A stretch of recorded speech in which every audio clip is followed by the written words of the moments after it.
नमस्कार बंधुगण आपण अनुसाद करुची आम कार्यक्रम को जानतु भूत केते प्रकार एवं केउ भूत सबुठु अधिक भयंकर। कौन आपण को भूत प्रेत डाहाणी विषय पढ़ा एवं शुणिया को भल लगे? यार जवाब आपण हाँ कि ना कहले भी आम समस्त को यह जाना बहुत इच्छा और उत्सुकता थाए। जीवन आ मृत्यु भितर ये हूँ से दुनिया जहाँ को आम एवं पर्यंत बुझीपारी ना। हिंदू धर्म में पुनर्जन्मर बहुत मान्यता रही। जेते पर्यंत कौन आत्मा को तार आगामी शरीर न मिली से मुक्त भाव बुलू थाए। यही कारण हिंदू धर्म में गोटे नुहे कि दुईटी नुहे अनेक प्रकार चरित्र मौजूद रही जी कि ना मनीष ना भगवान। एमाने समस्त को गोटे शब्द भूत कहीपर कहीं भूतर अर्थ जहाँ घटी सारी। आत्मा हेउची जीवन शक्ति जहाँ शरीर को जीवंत रखी थाए। जेतेबेले आत्मा तथा जीवन शक्ति शरीर बाहरी जाए सेतेबेले शरीर मृतप्राय होई पड़े और पंचतत्व विलीन हो जाए। कहुए जे मनीष मला परे भूत हो जाए। भूतों विषय आपण अनेक कहानी शुणिथिबे, हुए तो अनेक लोक भूत देखिथिबे। दुनिया रे एमिति कौनसी लोक नथिबे जी भूत कहानी शुणी नथिबे। हाँ, एक कथा अलग हो पारे किए भूत कथा को विश्वास करती तो आउ किए विश्वास करती नहीं। यह तो लोकों चिंताधारा उपर निर्भर करे।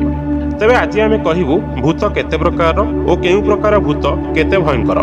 भूत जीवन और मृत्यु मझिरे ए दुनिया जहाँ को बुझीबा एते संभव नुहे। कौनसी ना कौनसी कारण पई समस्तଙ୍କ मनरे डर बा भय रहिछि। हिंदू धर्म अनुसार गति एवं कार्य लोकों विभाजन अछि। भूत, पिशाच, प्रेत, जिन, डाहाणी, ब्रह्मराक्षस और वाम्पायर इत्यादि एही समस्तर उपअंश मध्य अछि। भूत हेउछि प्रथम आरंभ। जेतेबेले जने साधारण लोक मरी जाए से प्रथमे भूत हो जाए। प्रेत प्रेत विषय रे केवल हिंदू धर्म नुहे चीन, जापानी, बौद्ध और वियतनाम संस्कृति मध्य उल्लेख रही। प्रेत माने हेउछि भोकिला आत्मा।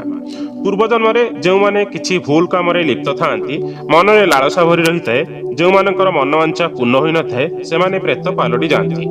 जो मानक हत्या कराई थाए, जो माने आत्महत्या करती एवं मरिया को इच्छा न थाए, जो मानकर आकस्मिक मृत्यु हुए से माने प्रेत होई बुलंती।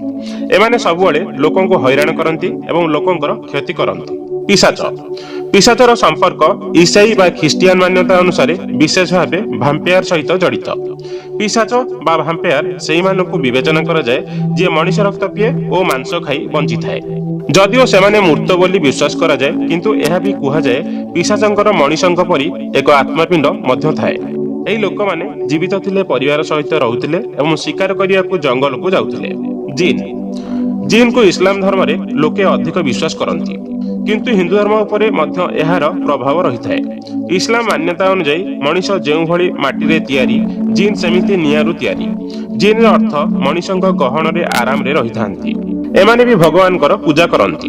एमान को उदार बोली विवेचना करा जाए। जो माने जने व्यक्ति को बहुत आराम प्रदान करती किंतु ता प्रतिबदल रे मनीषंक ठारू किछि ना किछि नै थांती। हुए तो मनीषर शरीर भी होई पारे।